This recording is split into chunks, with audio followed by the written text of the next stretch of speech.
Sarah Mitchell pulled into the gas station just as the sun was setting behind the mountains. The small town of Cedar Falls looked peaceful enough, with its old brick buildings and quiet streets. She had been driving for 12 hours straight, trying to get home after finishing her last mission overseas. Her muscular frame was hidden under loose jeans and a simple hoodie, and her dark hair was tied back in a messy ponytail. All Sarah wanted was to fill up her tank, grab some coffee, and get back on the road. She had been away from home for 8 months, serving as a Navy SEAL in dangerous places most people never heard of. Now she was finally heading back to see her family, and every mile felt like freedom. The gas station was nearly empty except for a few cars parked near the convenience store. Sarah chose a pump away from the others, preferring to keep to herself. She had learned long ago that drawing attention was never a good idea. Her training had taught her to blend in, to observe, and to stay ready for anything. As she started pumping gas, Sarah noticed a group of 5 men hanging around near the store entrance. They were loud and appeared to be drinking beer despite the no alcohol signs posted everywhere. Their voices carried across the parking lot, filled with crude jokes and aggressive laughter. Something about their behavior made her instincts kick in. The men looked like trouble. They were all big guys, probably in their 20s or 30s, wearing dirty work clothes and boots. One had tattoos covering his arms. Another wore a baseball cap pulled low over his eyes. They kept glancing around the parking lot like they were looking for something or someone. Sarah finished pumping her gas, but took her time putting the nozzle back. Her years of combat training had taught her to assess threats quickly, and these guys were definitely giving off dangerous vibes. She watched them through her peripheral vision while pretending to check her phone. The group started walking toward the parking lot, and their attention seemed to focus on an elderly man who was struggling to lift a heavy bag of dog food into his truck. The old man was clearly having trouble, his hands shaking as he tried to manage the weight. "Hey, old-timer," one of the men called out with a nasty grin. "Need some help there?" But the tone of his voice made it clear he wasn't offering genuine assistance. The other men laughed and spread out, surrounding the elderly man's truck. Sarah felt her jaw tighten as she recognized the setup. This was how predators worked. They found someone vulnerable and isolated them. The elderly man looked nervous, clutching his keys tighter. No, I'm fine," he said quickly, but his voice was shaky. "Just heading home." "Come on, don't be unfriendly," another man said, moving closer. "We're just being neighborly. Maybe you got some cash you could spare for some neighborly folks." Sarah had seen enough. She started walking toward her car, but kept watching the situation. The elderly man was clearly scared, and the 5 men were obviously planning to rob him. In a small town like this, the nearest police station could be 20 minutes away. By the time help arrived, these guys would be long gone. She reached her car and put her hand on the door handle, telling herself it wasn't her fight. She was tired, she just wanted to get home, and she was supposed to be keeping a low profile. Getting involved in local crimes wasn't part of her plan. But as she watched the elderly man's frightened face, Sarah knew she couldn't just drive away. Her training as a Navy SEAL wasn't just about combat skills. It was about protecting people who couldn't protect themselves. She had sworn an oath to defend others, and that oath didn't disappear just because she was on leave. The men were getting more aggressive now, pushing closer to the elderly man and blocking his path to the driver's seat. One of them grabbed the old man's arm, making him drop his keys. "Please," the elderly man said, his voice barely above a whisper. "I don't want any trouble." "Too late for that, Grandpa," the man with tattoos said with a cruel laugh. "You're in trouble whether you want it or not." Sarah took a deep breath and made her decision. She locked her car and started walking toward the group, moving casually like she was just heading into the store. But every step was calculated, every muscle ready to spring into action if needed. "Excuse me," she called out in a friendly voice. "Is everything okay over here?" The 5 men turned to look at her, and Sarah could see the immediate change in their expressions. They saw a young woman, alone, and their predatory instincts kicked in even stronger. To them, she probably looked like another easy target. "Everything's fine, lady," the man in the baseball cap said. "Just having a conversation with our friend here. Nothing for you to worry about." "Yeah," another one added with a leering smile. "Why don't you just keep walking? This doesn't concern you." But Sarah didn't keep walking. Instead, she moved closer, positioning herself where she could see all 5 men clearly. Her hands remained relaxed at her sides, but her feet were planted in a fighting stance that most people wouldn't recognize. "Sir, are you all right?" she asked the elderly man directly, ignoring the threatening looks from the others. The old man's eyes filled with relief at seeing someone willing to help. "These men won't let me leave," he said quietly. "They want my money." The atmosphere in the parking lot suddenly became electric with tension. The 5 men realized their robbery attempt was being interrupted, and they didn't like it one bit. They started moving to surround both Sarah and the elderly man, their intentions becoming crystal clear. "Listen, lady," the biggest one said, stepping forward aggressively. "You picked the wrong time to be a hero. Now you're going to have to pay the price along with Grandpa here." Sarah felt the familiar calm that always came over her before combat. Time seemed to slow down as her training took over. She calculated distances, identified weapons, and planned her moves. These men had no idea what they were dealing with. "I'm going to give you all one chance," Sarah said in a steady voice. "Walk away now, and nobody gets hurt." The men burst into laughter at her words. To them, a small woman threatening 5 big guys was the funniest thing they had heard all day. They had no way of knowing that this small woman had been through some of the most intensive combat training in the world. "Did you hear that, boys?" the tattooed man said, still laughing. "Little girl thinks she can take us all on. This is going to be fun." But Sarah wasn't laughing. She was already planning how to disable all 5 men with minimal damage to herself and the elderly man. Her years of experience had taught her that the best fights were the ones that ended quickly, before the enemy knew what hit them. The men started closing in, confident in their numbers and size advantage. They had done this before, terrorizing innocent people who couldn't fight back. But tonight, they had picked the wrong target. Sarah glanced at the elderly man and gave him a reassuring nod. "Sir, when I say run, you get in your truck and drive straight to the police station. Don't look back." The old man nodded, understanding that something was about to happen. He clutched his keys tighter and prepared to move when she gave the signal. The 5 men were almost within striking distance now, their faces twisted with cruel anticipation. They thought they were about to have some fun with 2 helpless victims. Instead, they were about to learn a lesson they would never forget. Sarah took one last deep breath and prepared to show them exactly who they were messing with. The quiet gas station was about to become a battlefield, and only one side knew how to fight a real war. The first man reached for Sarah with a confident smirk on his face. He was probably twice her weight, and thought grabbing a small woman would be easy. He was wrong. Sarah moved like lightning. Her hand shot out and grabbed his wrist, twisting it in a direction wrists weren't meant to go. The sound of bones breaking echoed across the parking lot, followed immediately by his scream of pain. Before he could even process what happened, Sarah drove her knee into his stomach with enough force to lift him off the ground. The man collapsed, gasping for air and cradling his broken wrist. The other 4 men stood frozen for a moment, unable to believe what they had just witnessed. Their friend, the biggest and strongest of their group, had been taken down in less than 3 seconds. "Run!" Sarah shouted to the elderly man. The old man didn't need to be told twice. He scrambled into his truck with surprising speed for someone his age, started the engine, and drove off toward town. At least now it was just Sarah against the remaining 4 men. "What the hell?" the tattooed man snarled, his shock turning to rage. "You broke Tommy's arm. I warned you to walk away," Sarah replied calmly, settling back into her fighting stance. It's not too late to listen. But these men were beyond listening now.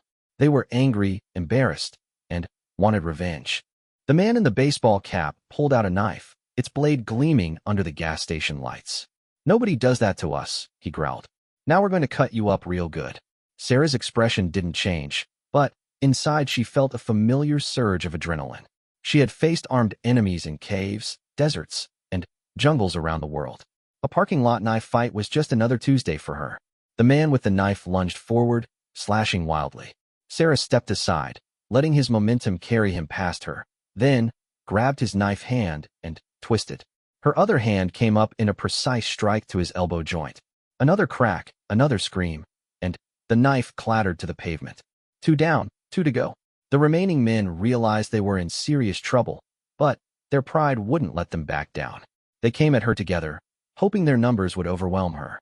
One threw a wild haymaker punch while the other tried to grab her from behind. Sarah ducked under the punch and spun around, catching the second man's arm as he reached for her. She used his own momentum to flip him over her hip, sending him crashing into the side of a parked car. The sound of metal denting mixed with his groan of pain. The last standing attacker swung again, but Sarah was already inside his reach. She drove her elbow into his solar plexus, doubling him over, then brought her knee up to meet his descending face.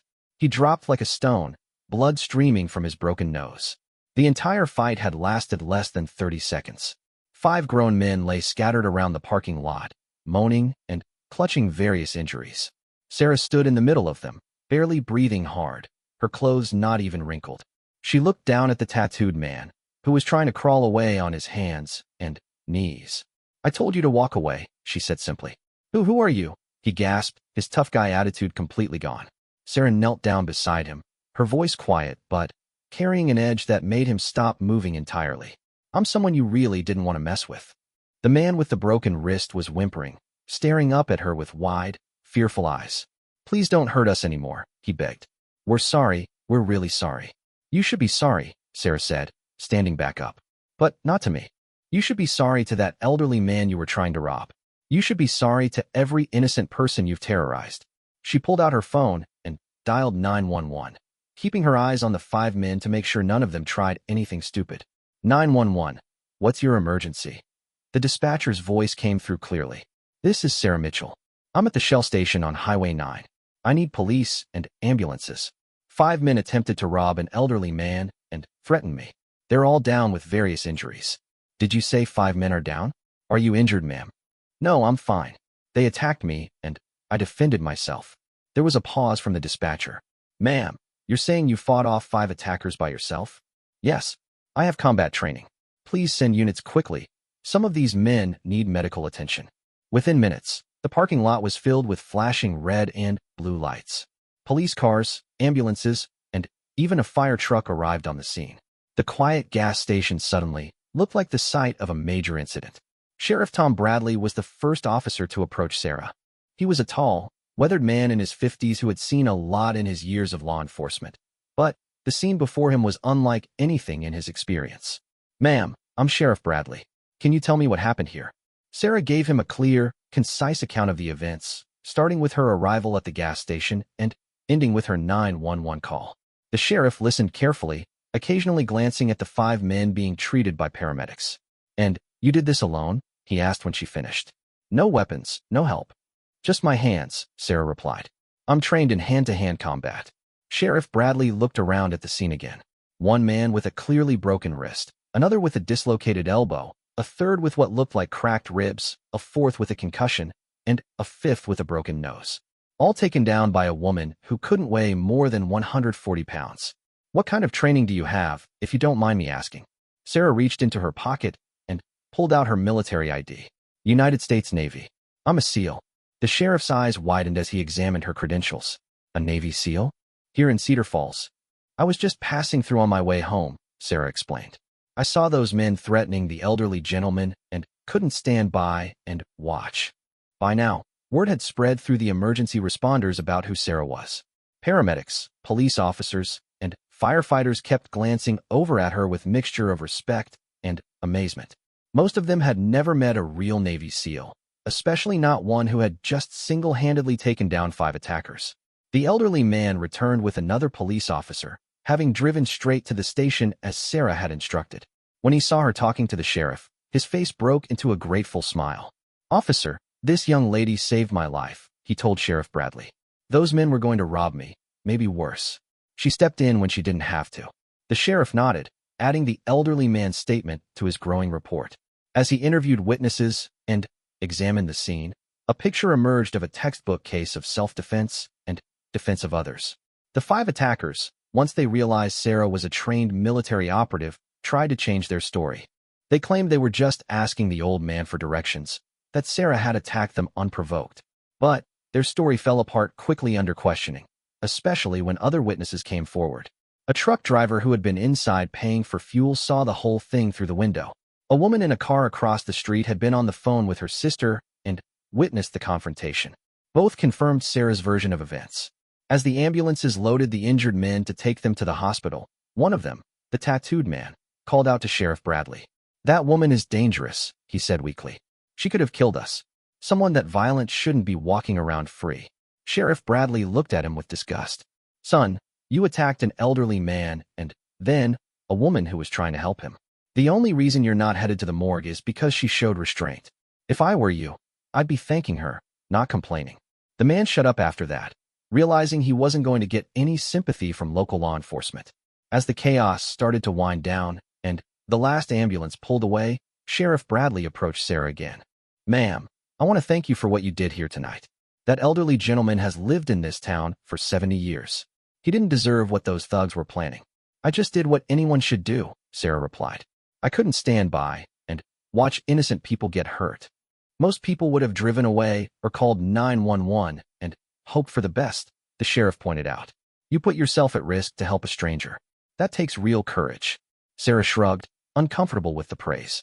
In her mind, she had simply done her job. Protecting people was what she had trained for, what she had sworn to do. "Will I need to stick around for court proceedings?" she asked. "I'll need a formal statement tomorrow, but after that you should be free to go.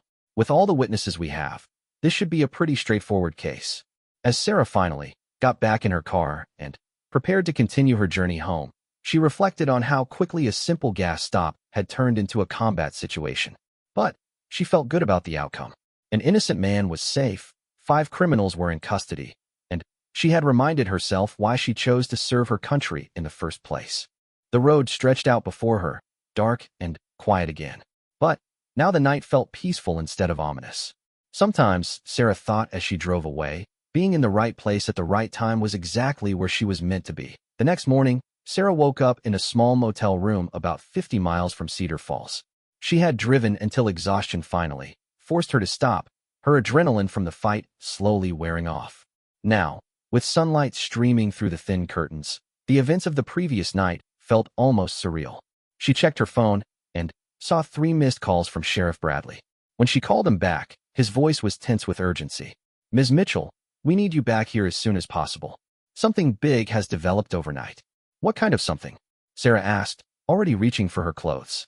"Those 5 men you tangled with? They're wanted in connection with a string of violent robberies across 3 states. The FBI is sending agents to interview you today." Sarah felt a chill run down her spine. She had thought she was just stopping a simple mugging, but apparently, she had stumbled into something much larger. 2 hours later, she was sitting in the Cedar Falls police station, facing Sheriff Bradley and 2 FBI agents. Agent Jennifer Walsh was a sharp-eyed woman in her 40s, while Agent David Chun looked like he was fresh out of the academy. "Ms. Mitchell," Agent Walsh began, "we've been tracking the group you encountered for 6 months.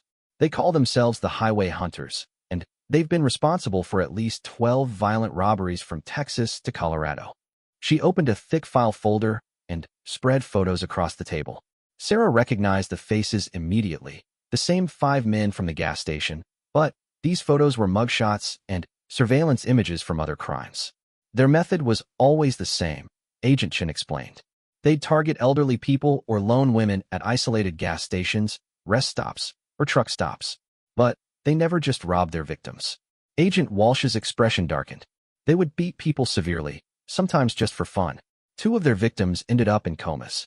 An elderly woman in New Mexico died from her injuries 3 weeks after they robbed her. Sarah felt her jaw clench. These weren't just thieves. They were violent predators who enjoyed hurting innocent people. The elderly man at the gas station could have been their next murder victim if she hadn't intervened. The problem was, they were smart about picking their spots, Sheriff Bradley added. Remote locations, no witnesses, victims too scared to give good descriptions. Until last night, we never had a solid lead on them. Agent Walsh leaned forward. "Ms. Mitchell, your intervention didn't just stop a robbery. You may have saved that man's life and prevented future murders." The agent spent the next 2 hours going over every detail of the fight, taking Sarah's formal statement and gathering evidence. They were particularly interested in her tactical assessment of the men's behavior and fighting abilities. "You mentioned they moved like they had done this before," Agent Chin noted. "Can you elaborate on that?" Sarah thought back to the parking lot confrontation. The way they surrounded the elderly man was coordinated, not random. They knew how to cut off escape routes and isolate their target. The one with the knife drew it smoothly. He was comfortable with the weapon. These weren't amateurs. "That matches what we've learned from other crime scenes," Agent Walsh confirmed. They were getting more organized and more violent with each attack. As the interview continued, Sarah learned more about the extent of the group's crimes. Bank surveillance footage from an ATM robbery in Arizona. Hospital photos of their beaten victims. Police reports describing the terror they had spread across the Southwest. "The thing that puzzles us," Agent Chin said, is how you took them all down so quickly and efficiently. I've read your service record. Very impressive, but these guys were experienced fighters themselves. Sarah considered her answer carefully. They were used to fighting scared, defenseless people. When they met someone who fought back with proper training, they didn't know how to adapt. Plus, they were overconfident because of their size advantage. Agent Walsh nodded. Their overconfidence has been their weakness in the past too. They've been getting sloppy, taking bigger risks. We think they were planning something major soon. Sheriff Bradley's phone rang, and, after a brief conversation, he hung up with a grim expression. That was the hospital. The one with the broken wrist is asking to make a deal. Says he has information about other crimes in exchange for a reduced sentence. Typical, Agent Walsh said with disgust. They're tough guys when they're beating up grandparents, but the minute they face real consequences, they want to negotiate. Over the next few hours, Sarah watched as the investigation expanded rapidly. The injured men, faced with federal charges and evidence linking them to multiple violent crimes, began turning on each other. Phone records revealed contacts with other criminal groups. Search warrants uncovered weapons, stolen goods, and detailed plans for future robberies. The man with the tattooed arms, whose name was Marcus Reed, turned out to be the group's leader. When FBI agents interviewed him at the hospital, he was still in shock about being defeated by a single woman. She came out of nowhere, he kept repeating. One minute we had everything under control, the next minute we're all on the ground. How was I supposed to know she was some kind of super soldier? His statement, recorded and later played for Sarah, revealed the group's complete underestimation of their intended victim. They had seen a small woman and assumed she would be as helpless as their previous targets. The concept that someone might actually fight back effectively had never occurred to them. Tommy Valdez, the first man Sarah had taken down, provided the most damaging testimony. Faced with federal charges and a broken wrist that would require surgery, he detailed months of planning and violence. Marcus always said we needed to hit them hard and fast, he told the agents. He said if you hurt them bad enough at the start, they'll give you whatever you want. The old people were the easiest. They couldn't fight back. As Sarah listened to the recordings of these interviews, she felt a cold anger building inside her. These men had systematically terrorized innocent people, viewing their victims' pain as entertainment. The elderly man she had saved was just another target in a long line of planned violence. Agent Walsh noticed her expression. It's hard to listen to, isn't it? The casual way they talk about hurting people. I've heard worse from enemy combatants overseas, Sarah replied. But somehow this feels different. These were Americans attacking other Americans, preying on their own neighbors. That's what makes domestic terrorism so disturbing, Agent Chin observed. At least with foreign enemies, you expect them to be hostile. These guys were supposed to be part of our community. Late in the afternoon, the FBI agents finished gathering their evidence and prepared to transport the prisoners to federal holding facilities. Before they left, Agent Walsh approached Sarah one more time. Ms. Mitchell, I want you to know that your actions last night likely prevented multiple future crimes. Our behavioral analysts estimate this group was escalating toward more serious violence. They might have moved from robbery to kidnapping or worse. Sheriff Bradley, who had been listening to the conversation, added his own thoughts. The elderly gentleman you saved, his name is Harold Peterson. He's lived in this town his whole life, raised 5 children here, taught Sunday school for 40 years. Those animals would have beaten him to death for whatever cash he had in his wallet. Sarah felt a mix of satisfaction and sadness. She was glad she had been there to help, but she was troubled by how close innocent people had come to serious harm or death. There's one more thing, Agent Walsh said, pulling out an official-looking document. The FBI would like to recognize your actions with a civilian commendation. It's not often we see this level of courage and effectiveness from a private citizen. That's not necessary, Sarah protested. I was just doing what anyone should do. No, Sheriff Bradley interrupted. What you did was extraordinary. Most people would have called 911 and hoped for the best. You put yourself between dangerous criminals and an innocent victim. That deserves recognition. As the day wound down and the federal agents prepared to leave with their prisoners, Sarah reflected on how a simple stop for gas had turned into a major law enforcement operation. The highway hunters were finished. Their reign of terror ended by 30 seconds of combat in a gas station parking lot. But she also thought about all the victims who hadn't been lucky enough to have help arrive when they needed it. The elderly woman in New Mexico who died from her injuries. The others who were beaten and robbed while traveling alone. Her victory felt good, but it couldn't undo the pain these men had already caused. That evening, as Sarah prepared to finally continue her journey home, Sheriff Bradley stopped by her motel room one last time. "Harold Peterson wanted me to give you this," he said, handing her a handwritten note. Sarah opened it and read the careful, shaky handwriting. "Dear young lady, I don't know your name, but I will never forget what you did for me. You risked your life to help a stranger, and I am forever grateful. The world needs more people like you. God bless you and keep you safe. Harold Peterson." For the first time since the fight, Sarah felt tears in her eyes. This was why she had chosen to serve her country, to protect people like Harold Peterson, who deserved to live their lives without fear of predators. As she folded the note and put it in her wallet, Sarah realized that her unexpected detour to Cedar Falls had reminded her of something important. The fight against evil didn't end when she left the military. Sometimes the most important battles happened in parking lots and small towns, fought by ordinary people who refused to let innocent victims suffer alone. Tomorrow she would finally make it home, but she would carry Harold Peterson's words with her always. 3 weeks after the gas station incident, Sarah was finally settling back into civilian life at her family's ranch in Montana. The wide open spaces and mountain views were a welcome change from the cramped military bases and urban combat zones she had known for years. But even in this peaceful setting, she couldn't stop thinking about what had happened in Cedar Falls. Her phone rang while she was helping her father repair fence posts. The caller ID showed Sheriff Bradley's number. "Ms. Mitchell? I hope I'm not disturbing you." "Not at all, Sheriff. How are things going with the case?" "That's actually why I'm calling. The FBI wanted me to update you on some developments. It turns out your encounter with those 5 men uncovered something much bigger than we initially thought." Sarah put down her tools and walked away from the noise of the ranch work. "What do you mean?" When the FBI dug deeper into the highway hunters' activities, they found connections to a larger criminal network. Phone records, financial transactions, safe house addresses, the whole thing was more organized than anyone realized. Sheriff Bradley's voice carried a mix of excitement and concern. "They've arrested 14 additional suspects across 5 states. Drug dealers, gun runners, human traffickers, all connected to the group you fought." Sarah felt a chill despite the warm Montana sun. "You're saying those 5 men were part of something larger?" According to Agent Walsh, they were the violence specialists. When the network needed someone hurt or intimidated, they called in Marcus Reed and his crew. The robberies were just their side business. Over the next 20 minutes, Sheriff Bradley explained how the investigation had expanded. The FBI had uncovered a criminal organization that stretched from Texas to Colorado, involved in everything from drug trafficking to illegal weapons sales. The highway hunters had been their enforcement arm, the people other criminals called when they needed problems solved through violence. "The man you put in the hospital, Tommy Valdez, he's been talking nonstop, trying to save his own skin. He gave up locations of drug labs, weapons caches, even safe houses where they kept kidnapping victims."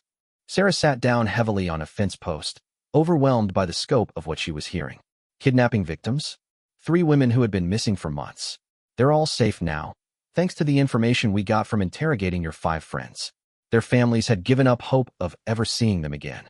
The sheriff's words hit Sarah like a physical blow. Her decision to intervene at the gas station hadn't just saved Harold Peterson.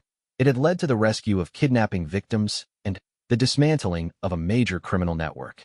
The ripple effects of that 30-second fight were still spreading weeks later.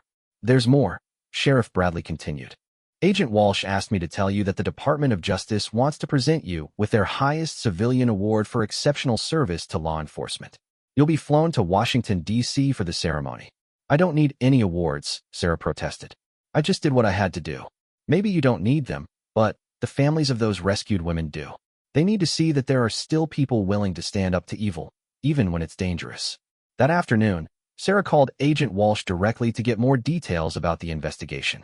What she learned made her realize that her encounter in Cedar Falls had been a pivotal moment in a much larger battle against organized crime.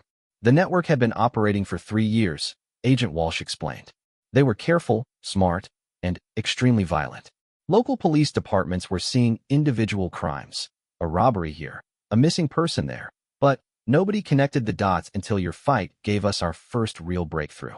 The agent went on to describe how the investigation had unfolded. Computer analysis of the highway hunters' phones revealed a complex communication network. Financial records showed money flowing between multiple criminal enterprises. Safe houses in remote areas contained evidence of drug manufacturing, weapons storage, and Worse. The 3 women we rescued had been held for forced labor in drug labs, Agent Walsh said quietly. They were planning to sell them to other criminal groups when we raided the locations. Tommy Valdez gave up. Sarah felt sick to her stomach. While she had been celebrating her successful intervention at the gas station, these women had been suffering in captivity just a few hundred miles away. If she had chosen to drive past that night, if she had minded her own business like so many people do, those women might have disappeared forever. The media is going to want to interview you, Agent Walsh warned. This story is getting national attention. A Navy SEAL taking down 5 criminals and accidentally uncovering a major criminal network. It's the kind of story that makes headlines. I don't want media attention, Sarah said firmly. I just want these criminals off the streets. I understand, but you might not have a choice. The victims' families want to thank you personally. The rescued women specifically asked to meet the person whose actions led to their rescue.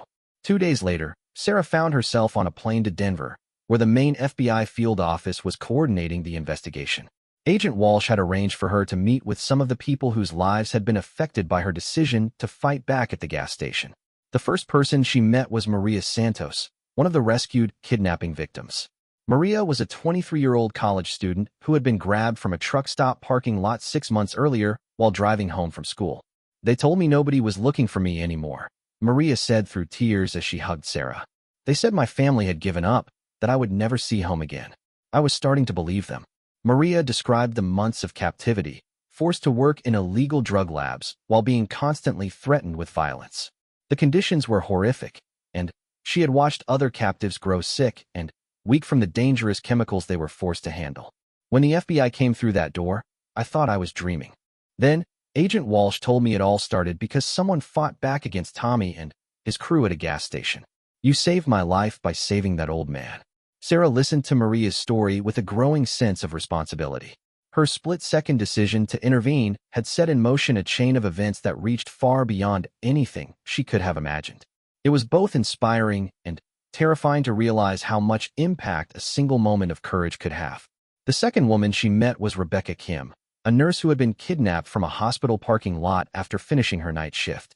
Rebecca had been held for 4 months, forced to treat injuries for criminals who couldn't risk going to legitimate hospitals.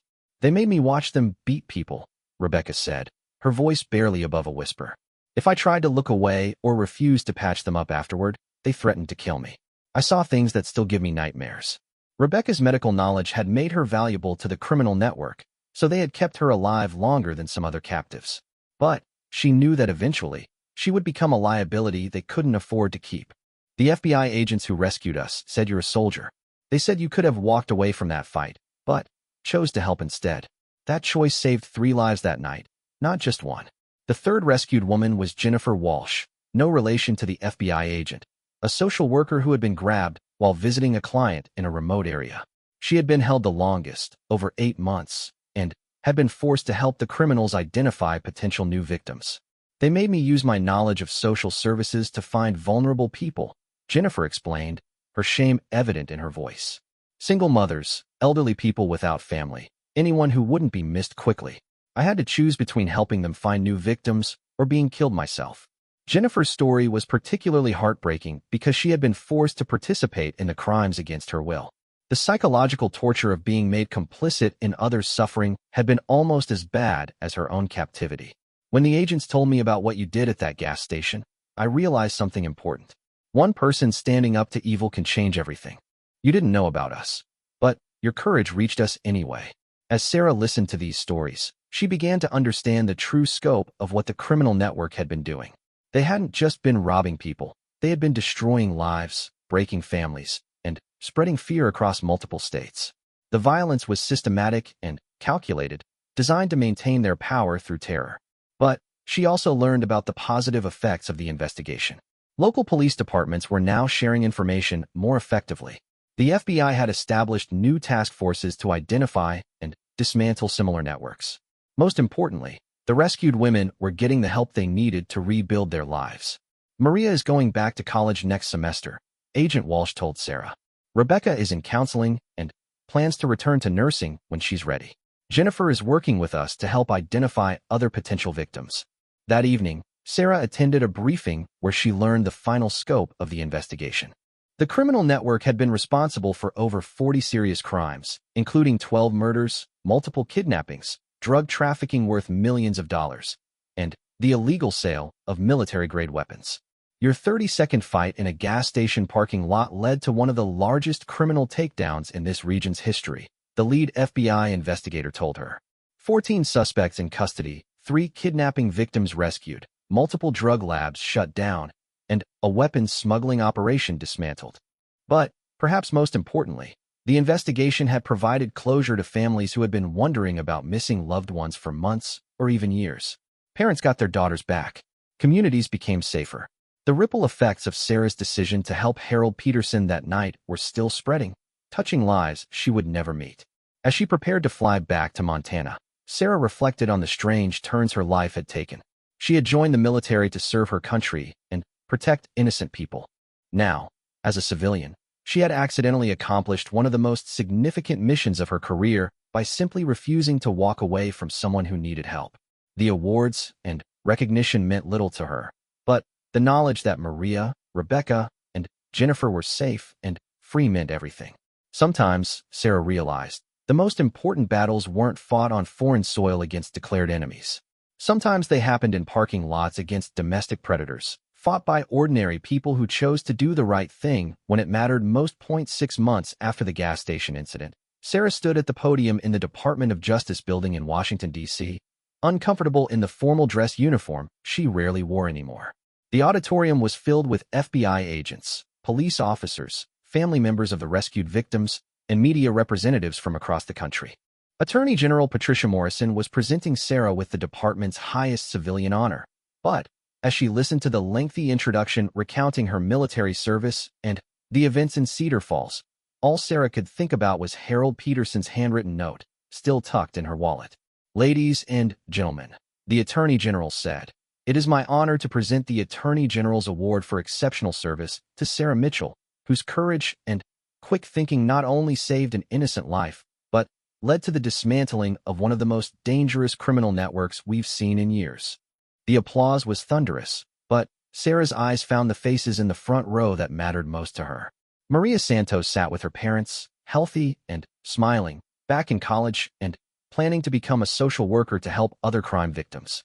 Rebecca Kim was there with her husband and 2 children, having returned to nursing with a new specialization in trauma counseling. Jennifer Walsh had brought her elderly mother, who had never given up hope during those 8 months of not knowing if her daughter was alive or dead.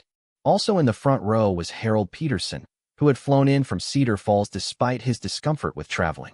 The elderly man who had started it all looked frail but proud, his eyes bright with gratitude every time they met Sarah's. After the ceremony, Sarah found herself surrounded by reporters asking questions about heroism, military training, and the responsibility of citizens to help each other. She answered politely, but briefly, wanting to escape the spotlight as quickly as possible. "Ms. Mitchell," one persistent reporter called out, "you've been called a real-life superhero. How do you respond to that?" Sarah paused, thinking of all the real heroes she had served with overseas, many of whom had never come home. "I'm not a superhero," she said finally. "I'm just someone who couldn't walk away when innocent people needed help. Anyone with the right training would have done the same thing." "But you weren't on duty that night," another reporter pressed. "You had no obligation to intervene. When you take an oath to protect and serve, that obligation doesn't end when your shift is over," Sarah replied. "It's part of who you are, not just what you do." Later that evening, at a private reception for the victims and their families, Sarah had the conversations that truly mattered to her.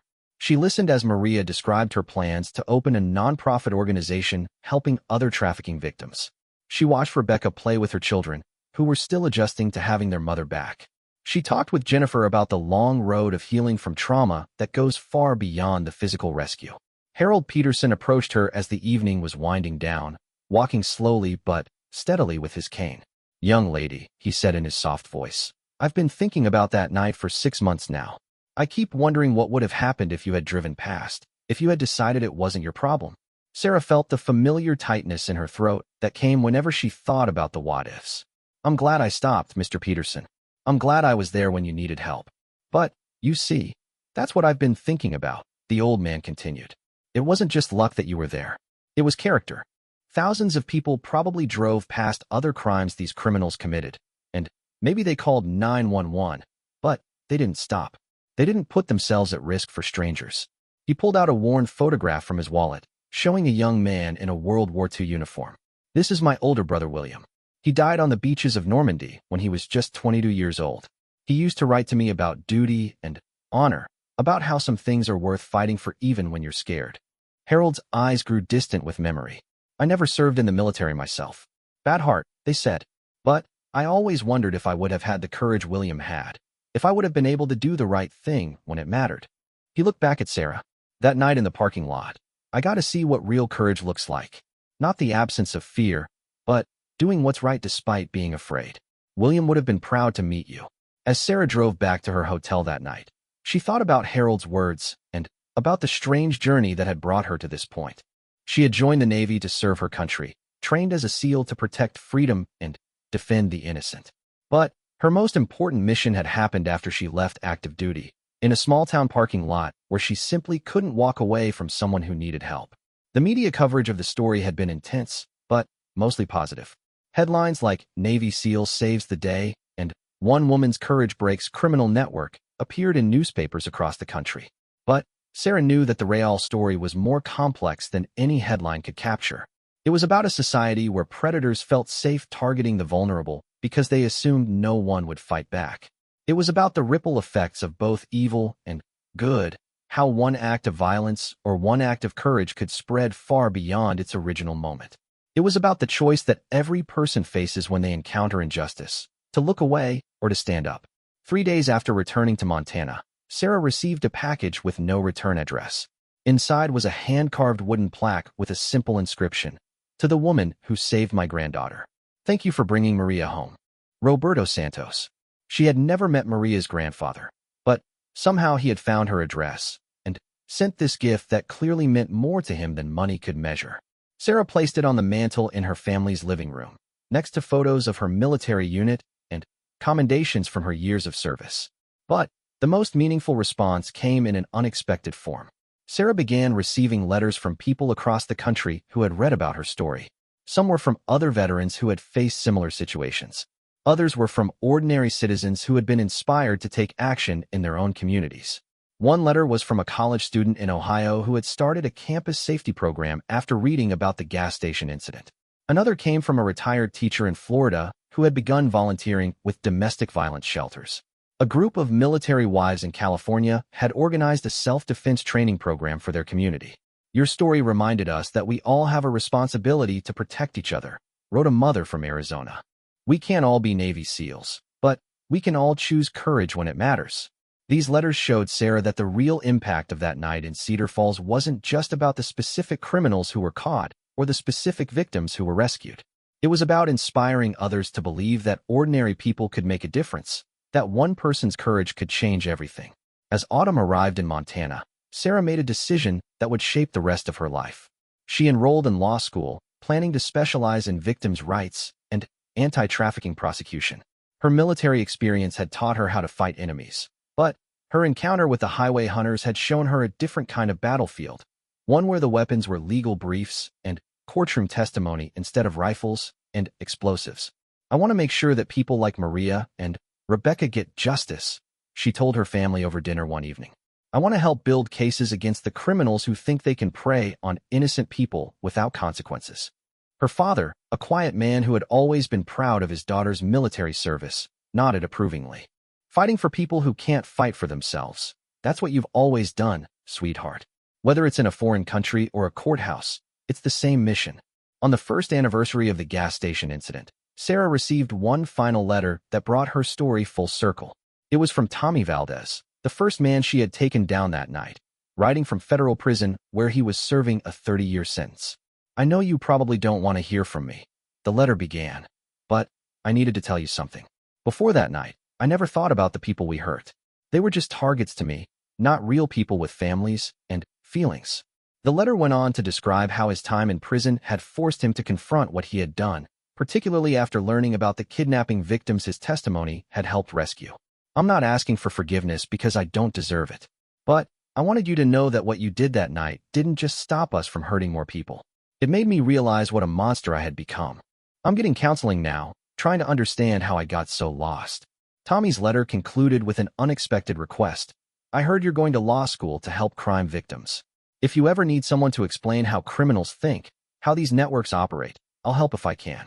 Maybe the worst thing I ever did can somehow be turned into something good.